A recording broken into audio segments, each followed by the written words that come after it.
Oi, gente, mais um episódio do Pode Ficar Imune, que está gravado aqui no YouTube, também nas principais plataformas de podcast. No YouTube é no canal Doutora Ana Carolina Alergista.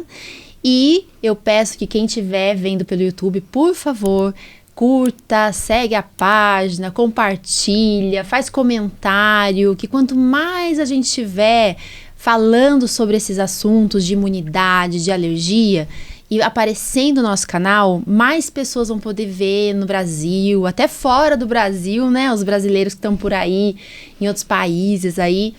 E o objetivo desse canal é divulgar assuntos relacionados à alergia, imunidade, para que famílias, profissionais de saúde que não tiveram contato com esse conhecimento, possam saber onde procurar.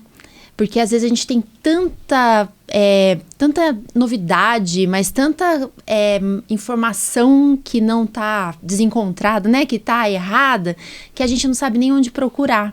Então, fica à vontade, compartilha aí para os amigos. E hoje eu queria agradecer os patrocinadores, né? A Pop-Up, que é a agência de marketing, mídias digitais, que trabalha comigo. Também o Instituto Imunivale, que é a clínica de vacina aqui em Taubaté, onde eu trabalho. A gente também faz infusão, tem alergista, pneumologista, homeopata.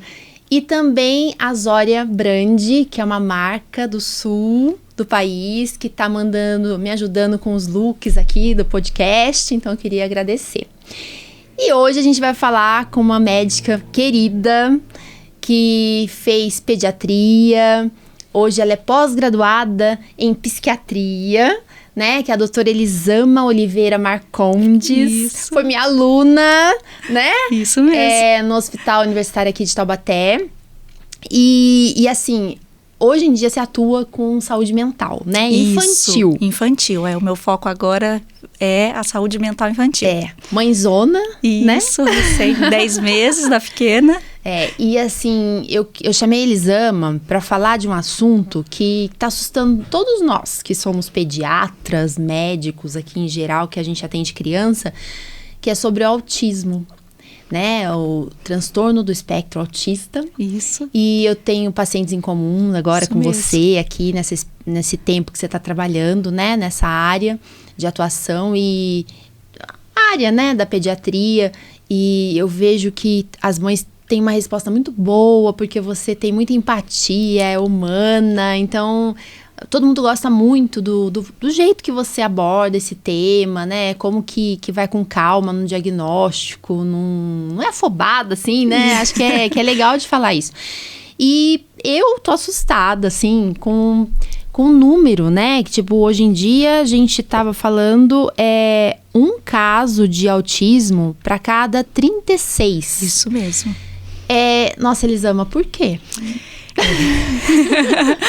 A prevalência aumentou muito, né? Esse 1 para 36 são dados novos agora do CDC, que foi de 2020. E se formos comparar com de 2000, que era 1 para 150, olha a diferença, né? Que já teve. Então, a prevalência realmente aumentou muito. E a gente fica perguntando por quê? Né? O que está acontecendo aí? Então, existem 2 fatores aí que dá para a gente colocar na caixinha, né? Desse aumento. Um é que o diagnóstico ele está mais amplo agora, né? Então, as características do transtorno, até aquelas características mais leves, hoje elas já podem ser inclusas aí dentro de um nível 1 de suporte. Então, acabou se abrangendo um pouco mais a parte do diagnóstico.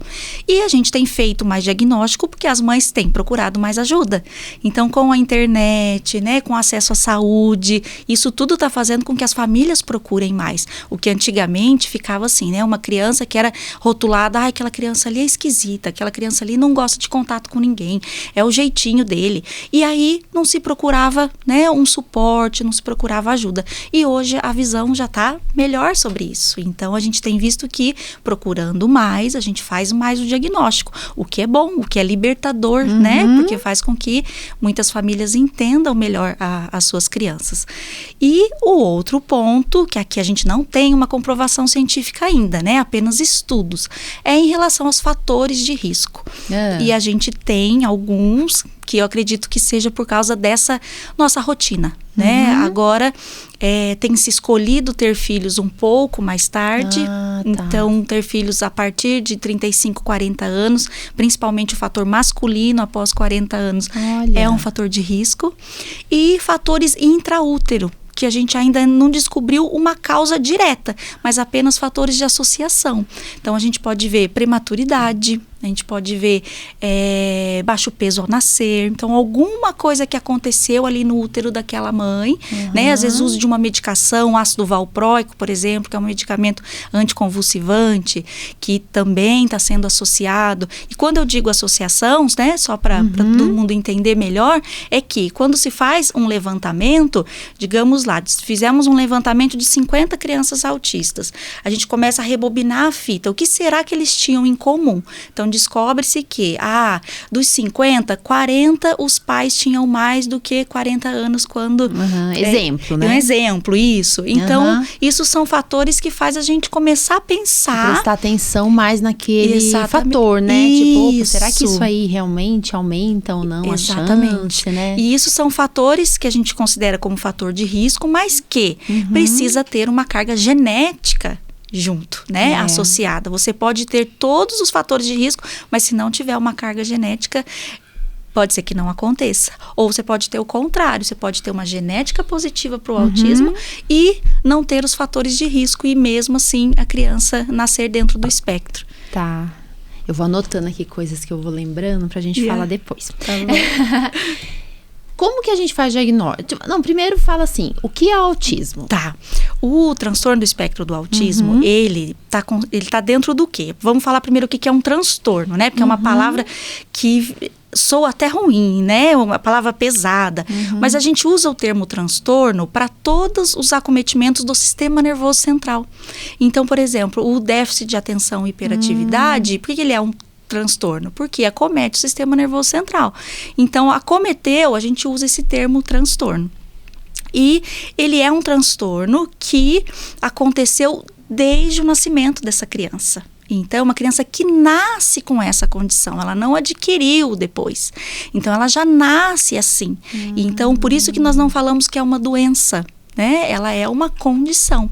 Então, nós consideramos como um transtorno do neurodesenvolvimento. No momento em que aquele cérebro está ali em formação, algo fugiu do controle e aí essa criança nasce com algumas particularidades. Tá, daí esse negócio de transtorno que você está falando, tô pensando aqui. Então, transtorno déficit de atenção. Isso. Transtorno opositor desafiador, isso. Né? Que é o TOD, o TDAH. Isso mesmo. Né? Da vida aí, que, né?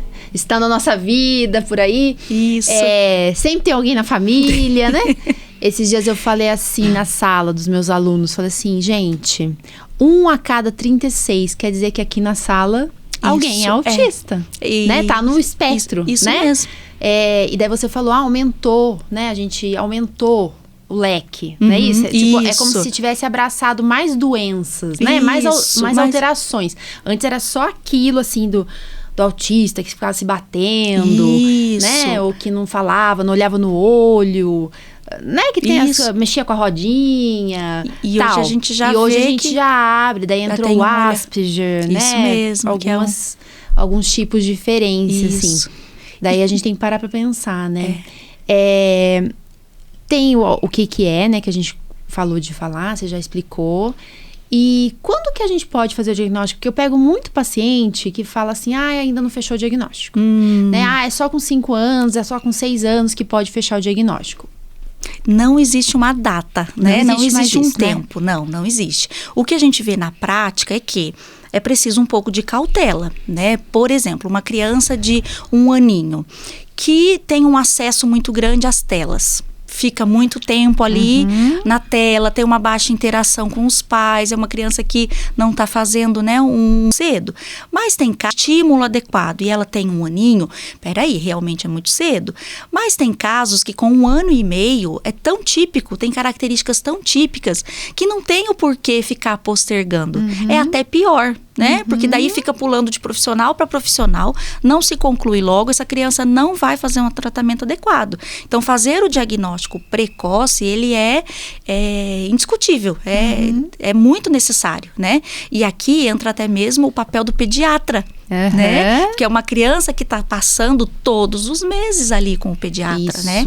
E a gente tem essa visão de que quem faz o diagnóstico é só o neurologista infantil ou o psiquiatra infantil, né? E com essa prevalência, deixou de ser raro. Se deixou de ser raro, é porque não vai ter profissional, a demanda é tão alta que não vai ter profissional. Então, os pediatras lá da Unidade Básica de Saúde vão precisar correr atrás de conhecimento, né, para eles fazer o diagnóstico ali. O transtorno do espectro é um diagnóstico pode ser feito por um pediatra, né? Eu quero trazer isso para mudar um pouco essa concepção de que é só o neurologista, é só o psiquiatra que consegue fazer. E nem sempre, né? Isso. É lógico que se for um caso mais difícil, né? E aí você encaminhar, trabalhar em conjunto, o que não pode é o seguinte, coisa que não tá legal, e aí ela fala pra avó. E aí a avó fala assim, para de procurar pelo em ovo nessa criança. Aí fala pro pai, e o pai fala assim, nossa, mas você tá inventando doença. E aquela mãe vai se remoendo. Aí ela pega, tenta, acha que a porta de entrada dela ali é o pediatra. E aí o pediatra fala assim, não, toda criança tem seu tempo. Tá normal. Tá normal, vai entrar na escola que vai tudo resolver. E aí a gente vai perdendo tempo, né? Quando não acontece o contrário, de fechar o diagnóstico e mesmo assim voltar no pediatra e o pediatra fala assim, não tem nada a ver, coloca na escola e que vai dar certo. Então, porque eu tô pegando no pé dos pediatras aqui, né? Sendo pediatra, mas pegando no pé. Porque é preciso conscientizar que é um dever nosso, né? E já existe lei pra gente aplicar tal do MCHAT, que é uma escala de diagnóstico. Tô anotando tudo, gente.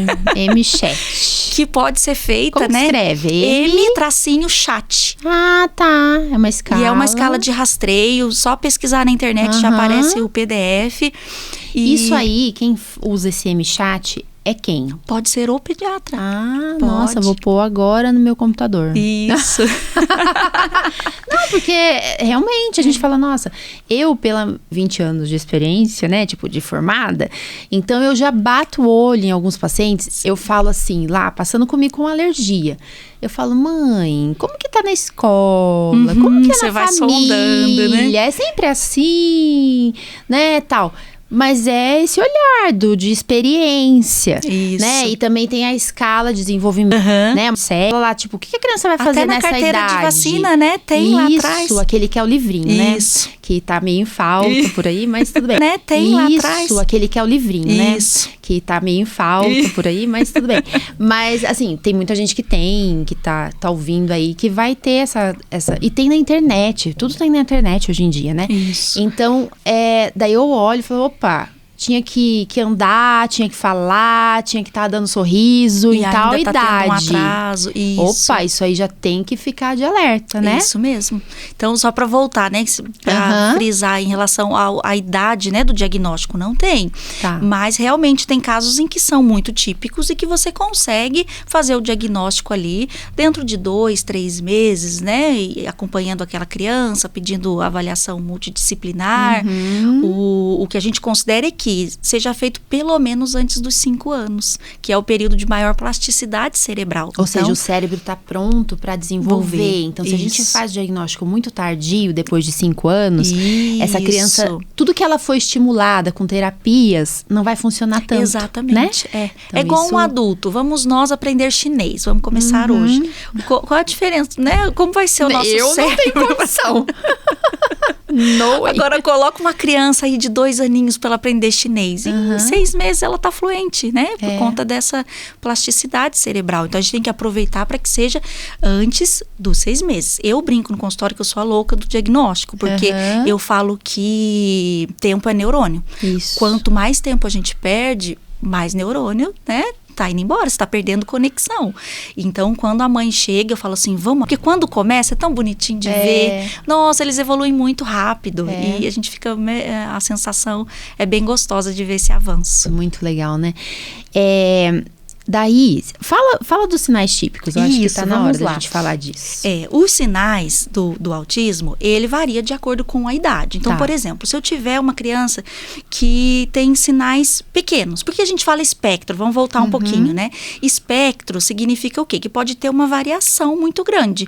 Lembra do espectro de onda de luz, lá da física, do nosso tempo, do fundamental? Que a onda, ela pode ir de 200 nanômetros até 400 nanômetros, ou seja, é o comprimento da onda. Então, a gente tem um espaço ali. É diferente falar assim, ó, tenho diabetes ou não tenho. É sim ou é não. Dentro dos transtornos, a gente não tem isso. A gente pode ter, não é que ele é menos autista ou mais autista, mas, sendo autista, ele vai ter sintomas mais intensos ou menos intensos. Então, uma criança que tem um sintoma menos intenso, o que pode acontecer? Passa despercebido na infância e vai descobrir mais lá na parte da adolescência, que é quando a demanda social aumenta. Ali antes dos 5 anos, que é onde a gente precisa fazer o diagnóstico precoce, né?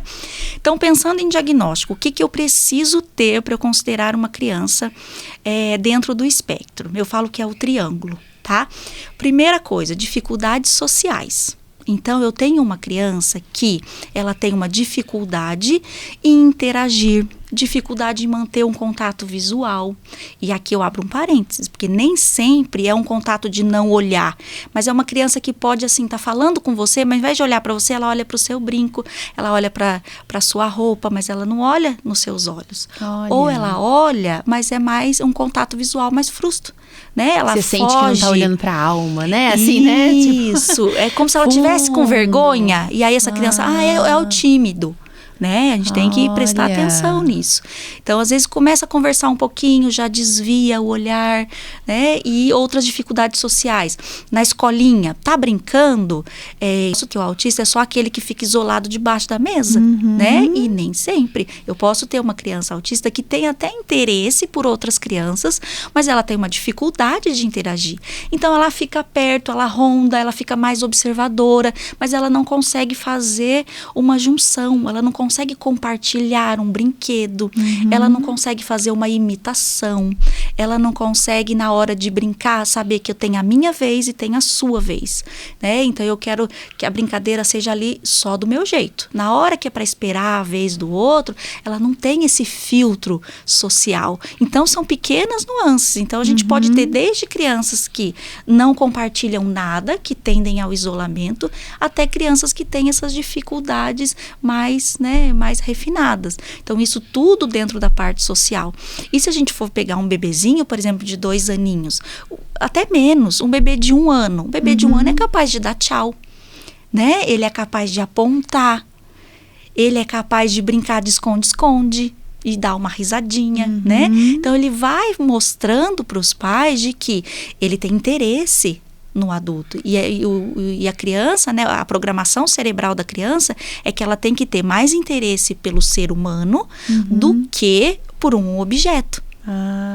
Entendi. E na hora ali até de brincar, é muito mais gostoso para a criança quando você conta uma historinha e coloca ela ali naquela história, do que você dar um brinquedo caríssimo, né? Porque ela gosta do lúdico, ela gosta da criatividade. E a criança, ela tem que gostar de outra criança.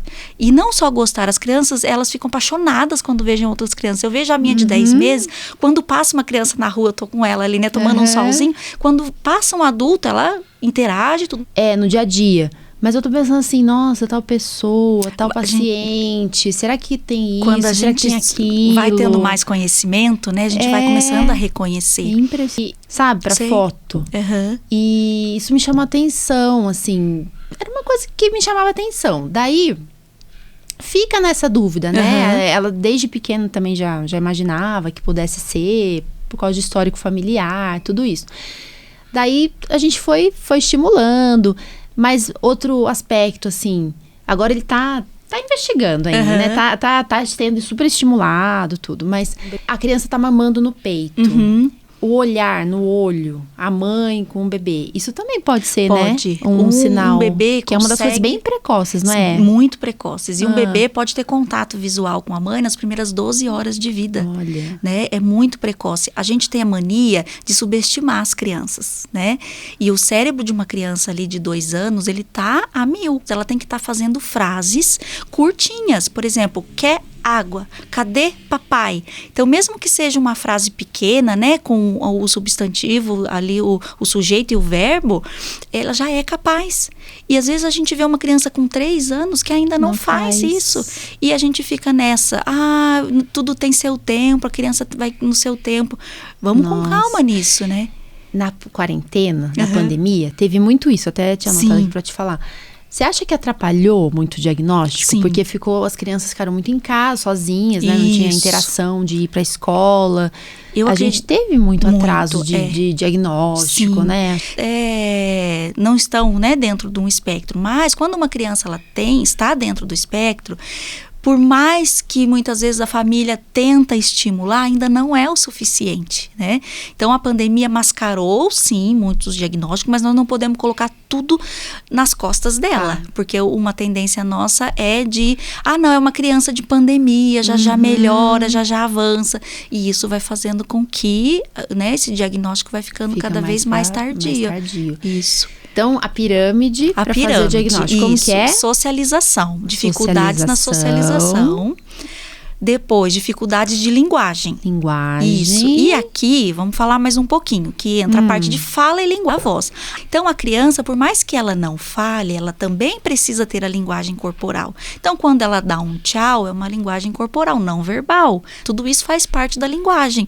Então, a gente tem que ver se essa criança, ela tem um atraso só na parte motora da fala, ou ela tem um atraso na parte da linguagem como um todo. Olha. Porque eu posso ter crianças que não falam nessa parte motora, mas apontam para o que querem, tentam se comunicar de outras formas, pegam objetos para tentar fazer uma interação com o pai, né? Não consegue soltar a palavrinha ali certinha, mas inventa, eu chamo o cachorro é Mumu. Então, para aquela criança, Mumu é o cachorro. Então, toda vez que ela fala Mumu, ela já fez o link que é do cachorrinho, né? E isso são as pistas ali do desenvolvimento de que está indo tudo bem.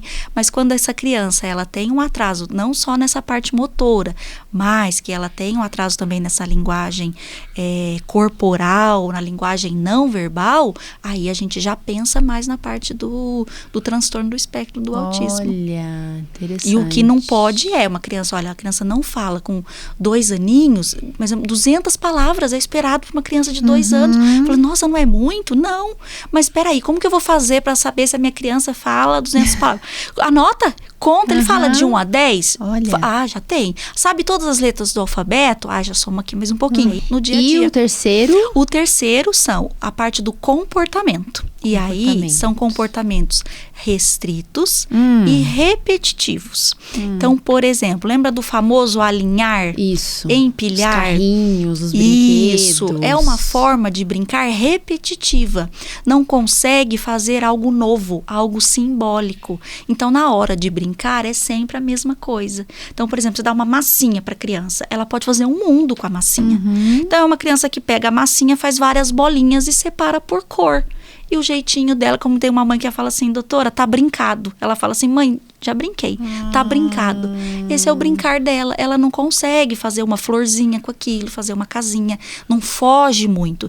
Então, uma criança de 2, 3 anos, ela tem que ter um repertório aí de 8 brincadeiras diferentes. Olha, interessante. E a gente vê uma criança que fica ali interessada em apenas uma coisa. Gosta muito de dinossauro. Então, onde vai, tem que carregar o dinossauro, tem que brincar só de dinossauro. Não sabe brincar de outra coisa. Não sabe brincar de outra coisa. Então, é um interesse muito restrito. E isso entra até na parte da linguagem. Que se você conversar sobre qualquer assunto, a criança fica quieta. Fala sobre aquilo que ela gosta. Ela vai citar o nome dos dinossauros Rex, das galáxias, o período, né, dos dinossauros, ali vai saber tudo. Mas daí você pergunta uma outra coisa, assim, interage, não consegue. Né? Não consegue. Às vezes, a pessoa que você não tem papo, né? Você fala, não tá falando mesmo outro assunto, só fala daquele assunto. Aí o interesse restrito faz com que a linguagem também fique restrita, né? Entendi. E aí entra a parte dos comportamentos repetitivos também. Aí entram os movimentos, né? Que nós chamamos das estereotipias, que o mais comum é o flapping, que é o balançar as mãozinhas, né? Que pode ser o balançar das mãos, o balançar dos pés, às vezes o tronco. E as estereotipias nada mais são do que movimentos repetitivos voluntários. Só que a gente tem o filtro social. Ai, vou me controlar um pouco, que eu tô mostrando que eu tô tensa. E a criança dentro do espectro não consegue. Então, ela usa aquilo como forma de se controlar, né? Mas às vezes dentro do shopping, isso, em qualquer lugar. Então, às vezes ela vai girar em torno do próprio eixo ali dentro do shopping. Entende? E é uma dificuldade dentro do comportamento. Então, quando tem essa pirâmide, essas três dificuldades aí, quando eu falo dificuldade, é porque não é porque eu tenho uma característica de cada um que eu estou dentro do espectro. Por quê? Porque eu preciso ter prejuízo. É preciso que isso traga uma dificuldade no dia a dia dessa criança, né? Porque senão vira aquela coisa realmente de que hoje todo mundo está dentro do espectro. Porque a gente tem um pouquinho de característica. Um pouquinho de cada coisa você fala, eu já fiz isso, né? Daí vocês identificam. Fala, será que eu sou autista, né? E fica isso na nossa cabeça. Mas são características que assim, não te atrapalham em nada, você aprendeu a conviver com aquilo e passa batido, né? Mas quando aquilo traz um prejuízo muito significativo para a criança, ela está na escolinha, ela não fez um amigo já faz 6 meses. Peraí, realmente está tendo um prejuízo na vida dessa criança, Entendi. né? E isso tudo tem que ser feito quando? Em fase precoce da vida. Então, são sinais ali antes dos 5 aninhos. Então, digamos que hoje sou um adulto e falo assim, eu não gosto de gente, eu sou autista. Não, você é chato mesmo. Ou já cansou, né? Tipo, ficar na minha casa assistindo Netflix. Pronto, Tá, legal. E daí tem a classificação. Isso. Mais ou menos assim, como que a gente classifica? Isso. Fala. Antigamente, né, no CID-10, era classificado lá, tinha o síndrome de Asperger, tinha autismo típico, atípico. E aí, o que foi se percebendo na prática? E até fazer o diagnóstico, você já viu, pelo que eu falei, já é uma coisa difícil de fazer. Então, ficava assim, muito assim, meu Deus, essa criança é o quê? Tá no 1, tá no 2, tá no 3. Então, perdia-se muito tempo tentando encaixar onde essa criança iria entrar. E aí, o que resolveu se fazer? Vamos colocar todo mundo dentro do transtorno do espectro, porque isso vai facilitar o começo do tratamento. Isso. E aí, mais pra frente, a gente vai começar a categorização. E aí, mudou-se a categorização, que agora pelo DSM-5, né? É em nível. Então, eu tenho nível 1, nível 2 e nível 3. E isso tem a ver com nível de suporte. É o quanto que a criança precisa de um adulto, de uma ajuda no seu dia a dia. Entendeu? E o que não tinha antes e que entrou também é o quê? A deficiência intelectual, né? Que pode estar associada ou não, que isso faz com que a criança seja mais dependente. E a comunicação. Então, uma criança não verbal vai precisar de menos. Então, um exemplo, uma criança com deficiência intelectual e um déficit importante na parte da linguagem, ela não pode ser nível 1. Entende? Ela vai ser colocada ali no nível 3. E isso não é isso. O nosso objetivo é esse, deixar dá para mudar. Você vai fazendo terapia. Isso, o nosso objetivo é esse, deixar ali dentro, né, do nível 1 de suporte para ficar o quanto mais independente e funcional possível. Tá bom. Né? E daí você falou de medicamento. Isso. Como que é? Vamos Todo lá. mundo tem que usar remédio? Não. E aqui a gente precisa puxar os conceitos até da pediatria, né? Porque a gente esquece, a gente fala muito do transtorno, mas esquece que criança é criança, né? E tem tanta coisa pra gente mexer antes de medicamento, né? A gente pode mexer na alimentação dessa criança, a gente pode mudar o sono dessa criança, né? E a gente vê assim, eu fico boba, a mãe fala assim, doutora, dorme super bem. Ah, então tá bom, que horas que vai dormir? Dorme às 11 e acorda às 11. E pra mãe isso tá tudo bem, né? Porque dormiu 12 horas. Mas espera aí, e o nosso ciclo lá da melatonina e o hormônio do GH? Será que eu não tô perdendo fase? Criança tem que dormir cedo. Então, tem coisas que a gente precisa ajustar antes de entrar com uma medicação.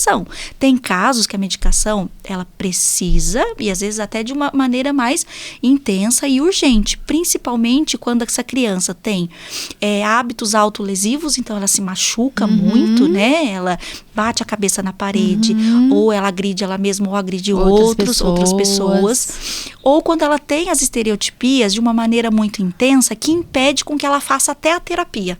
Então, às vezes, ela não consegue nem entrar... absorver o que está sendo dado na terapia. Exatamente. Então, a terapia já não é um tempo, né? Que a gente consegue hoje pela nossa realidade.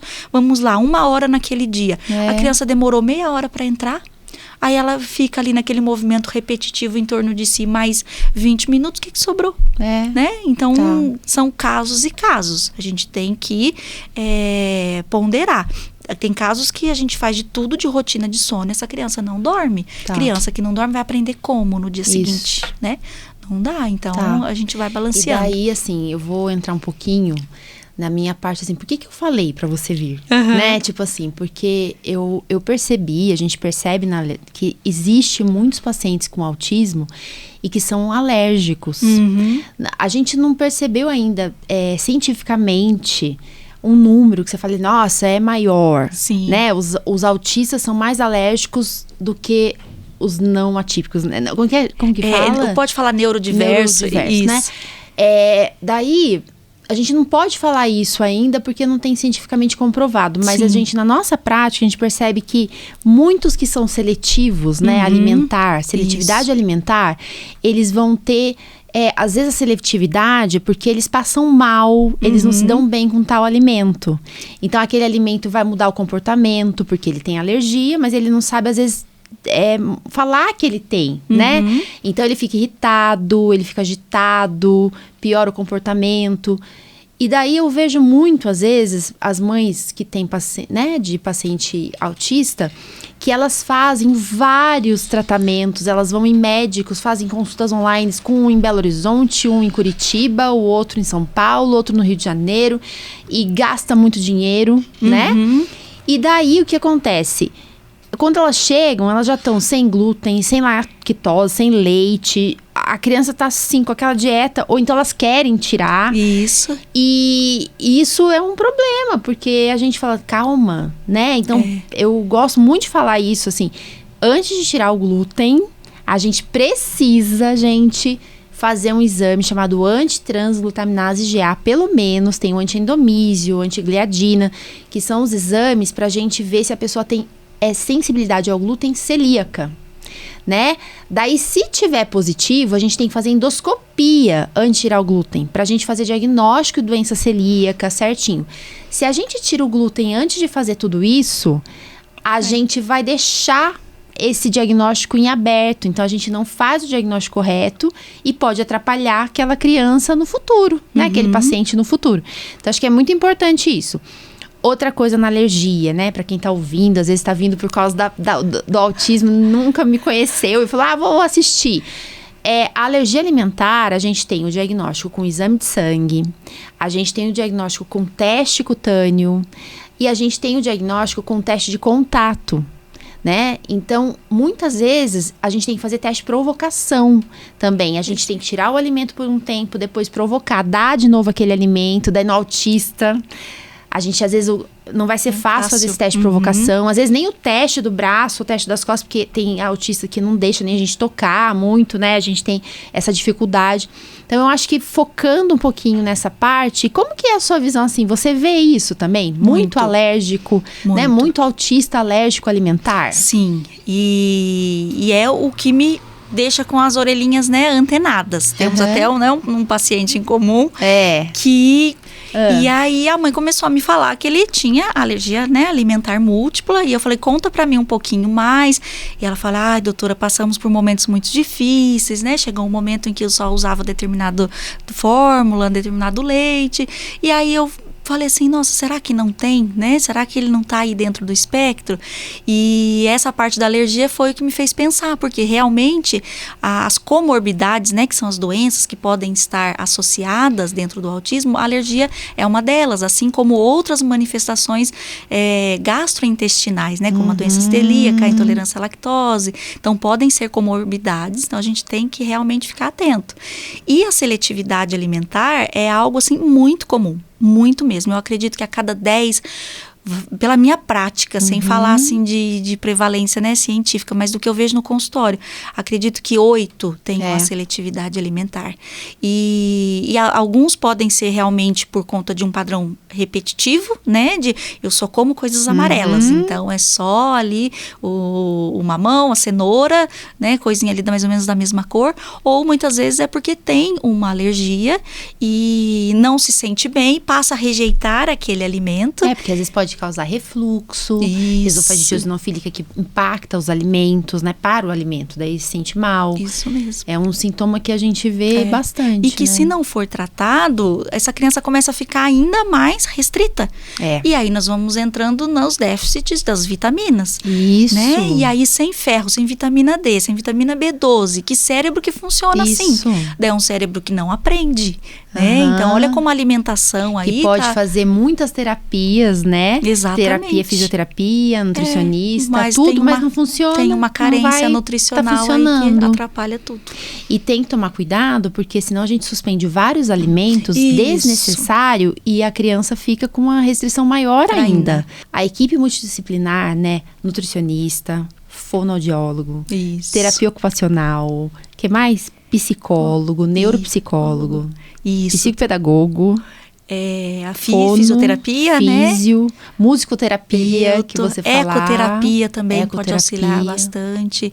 E eu costumo fazer assim, na vivência do consultório, eu falo para os pais que a chance de eu sozinha errar é maior.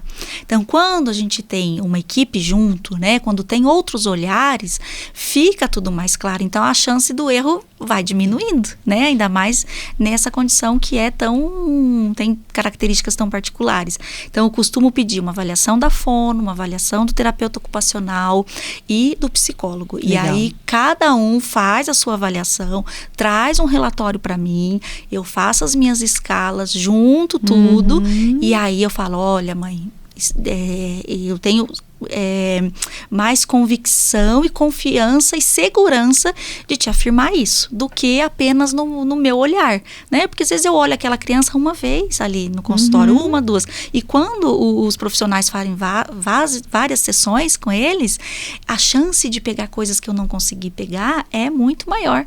E além disso, falo para os pais aprenderem. E aí, pais, isso vale para vocês. Vamos estudar. Porque se a prevalência é 1/36, significa o quê? Que se o seu filho não é autista, ele vai conviver com um que é. Então, saber sobre isso, aprender sobre isso, já precisa estar na nossa vivência, né? Do dia a dia. E eu brinco que eu falo assim para eles. Inclusão, né? Isso mesmo. Ter empatia com os outros que tem, né? Qualquer transtorno, né? Não é só o autismo, mas muito pra importante tudo, né? mesmo. E eu falo para eles assim, olha, quem fecha o diagnóstico aqui são vocês. Porque se eles não trazem para mim as pecinhas do quebra-cabeça, não tem como eu juntar tudo. Eu não estou ali 24 horas por dia. Principalmente nos casos leves, né? Que é uma criança que foi crescendo, conseguiu ali se autorregular, tá bem inserida na sociedade, mas ela tem as dificuldades dela. Então, se o pai e a mãe não trazem para mim, o diagnóstico começa a ficar cada vez mais difícil. Então, a participação dos pais é fundamental. Eu acho que assim, a gente já está no horário ali de finalizar, então eu acho que é importante a gente falar da aceitação, né? Isso. Que eu pelo menos vejo muito a mãe e pouco o pai, né? Ali naquele contexto de tratar, de levar para as terapias. Isso. Mas o pai tem que trabalhar, a mãe... A gente entende, não é isso não, mas às vezes levar...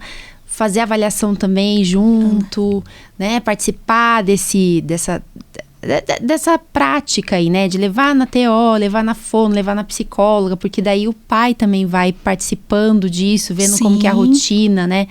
Conversando. Eu acho que essa parte genética... Tem algum exame genético hoje em dia pra gente falar, nossa, eu quero saber se eu tenho genética pra ter autismo? Isso é um assunto delicado. Tá. Porque realmente existe exame, mas o fato daquele exame ter vindo negativo não descarta. Porque as alterações genéticas, elas ainda não foram muito estudadas, né? Para você falar, olha, que é autismo. Não. Às vezes você não vai ter nenhuma ali e essa criança vai ter. Então, não chegar à conclusão. Não, o diagnóstico é clínico, avaliação, isso faz comportamento exame para chegar à conclusão. Não, o diagnóstico é clínico, avaliação do comportamento, né? Mas tem alguns casos em que essa criança, por exemplo, ela pode ter outras comorbidades, ela pode ter uma convulsão, uma epilepsia de difícil controle. Aí, talvez seja o momento de encaminhar para um geneticista para ver se ele está incluso em alguma síndrome, né? E aí, porque realmente vai mudar o curso da história. Será que vai aparecer mais coisa mais para frente? O que eu tenho que ficar de olho? Fazer o exame meramente para ver se fecha. É um tabu, um mito. Sim. Vacina causa autismo? Ai, sabia que você ia perguntar Ai, não causa, né? E a gente tem que falar disso para incentivar realmente a vacinação. Por que isso aconteceu, né? Teve um pesquisador que fez um estudo assim, com pouquíssimos... com pouco critério, com pouca ética também, né? Que a gente vê que poderia ter até um interesse comercial, né, por fora. E tanto é que ele perdeu a licença dele de exercer, né, a profissão de médico. E ele fez pegou ali acho que 12 crianças, né, mais ou menos, e que tinham tomado a vacina da tríplice viral, e ele concluiu que por conta disso, a vacina era causadora. Então, a gente tem que ficar bem atento com isso para não... Com essas fake news, né? Eu acho que a gente falou de tudo. Das telas, né? Que eu acho que é um problema da nossa geração. Sim. Né? E a gente também é adulto, né? A gente fica... tento me controlar ao máximo de ficar no celular ali, porque a hora que você tá no celular, você não percebe, passou 15 minutos, passou 1 hora, você fala, nossa senhora, né? Então, hoje em dia eu vi, não sei se você viu também, falando que o ideal era que até 6 anos de idade a gente nem desse tela para as crianças. Exatamente. Tela quer dizer celular para ficar quietinho na hora de comer, iPad, né? 6 anos de idade. Eu já fiz a experiência com a minha menina em casa, né? Pra ver como que é. Ela tava ali no tapetinho, brincando, interagindo com a gente. Você postou isso, não foi? Não foi você? Não. Tá, mas eu vi alguma coisa na internet. E ela tava ali, brincando com a gente, e aí, de repente, liga a TV. Ela vira o pescocinho pra cima. E é como se a gente chamasse e tentasse puxar de novo e não vai. Porque a gente chama que é dopamina barata, né? É um estímulo ali que a criança não cria mais. Ela só vê aquele jogo de luz, né? E atrapalha o sono. E atraso de fala também, né? E outro caso que eu tive esses dias, assim, a criança tá no espectro, tá investigando atraso de fala, agora conseguiu fazer o Bera, e percebeu que tem atraso né, que tem a condução lá, não tá ouvindo bem. Sim. Daí o otorrino encaminhou, falou, ele já teve algumas otites, já teve sinusite e tal. Vamos ver se tem alergia, né? Porque daí tem os ácaros, tem alergia respiratória, alergia alimentar também, né? Que tá envolvido com isso. Então, eu achei muito interessante isso. Eu geralmente peço pra alguém deixar um recadinho, né? Tipo, você falar assim, deixa um recado pra quem tá assistindo esse canal, que é profissional de saúde, que não conhece muito o assunto, que vai assistir pra aprender... Famílias, né? Porque aqui é um canal que a família pode encaminhar lá, falar assim, ouve lá aquela aula, né? A doutora tava falando disso e tal. Então, olha lá na câmera, né, Elisama? E fala, deixa um recado, tipo, rápido, assim, o que você falaria para as pessoas prestarem atenção? O que você quiser falar. Tá. De um modo geral, né, o autismo ele tá aí, é uma realidade, nós temos que encarar como uma realidade e nós precisamos aprender sobre esse transtorno para incluir, né? Quanto mais conhecimento, mais nós vamos nos libertando dos nossos preconceitos e o conhecimento vai trazendo a inclusão. Então, de um modo geral, o que eu queria passar é isso. E para as famílias acreditem no sexto sentido de vocês. Mãe, tenham um sexto sentido incrível e martelem mesmo. Se você está vendo que a sua criança, seu filho não está evoluindo adequadamente de acordo, né, com o esperado, e para isso a gente tem muita informação na internet, vão atrás, insistam, troquem de profissionais, peçam uma segunda opinião, não fiquem naquela de, cada criança tem o seu tempo, não, pode ser que seja apenas um leve ali atraso que com estímulo vai resolver, pode, mas pode ser um transtorno do espectro, e aí quanto antes fizermos a intervenção, o diagnóstico precoce, a qualidade de vida dessa criança vai ser muito melhor. Então, as famílias se unam, vão atrás de profissionais qualificados, né? Nós temos na rede muita gente boa aí que está se especializando e vão mudar a qualidade de vida para as nossas crianças. Ai, que linda! Eu tinha anotado aqui para falar do sexto sentido da mãe. É importante, né? Eu tinha anotado para falar de final, muito. Assim, e você falou, porque... eu pego muita mãe, assim, né? Nossa paciente em comum aí, a mãe paciente, ela sempre sentindo que tinha alguma coisa diferente, né? Alguma coisa ela tinha que correr atrás. Então, eu queria te agradecer muito por ter vindo, aceito meu convite. Você é uma querida, né? Uma ótima residente de pediatria. E hoje, a gente encaminha pra você com carinho mesmo. Sigam ela lá na rede social, apesar que é mãezona, então ainda tá, né? Mas fala, um pouquinho que a gente fala, tem muita gente que gosta de ouvir, né?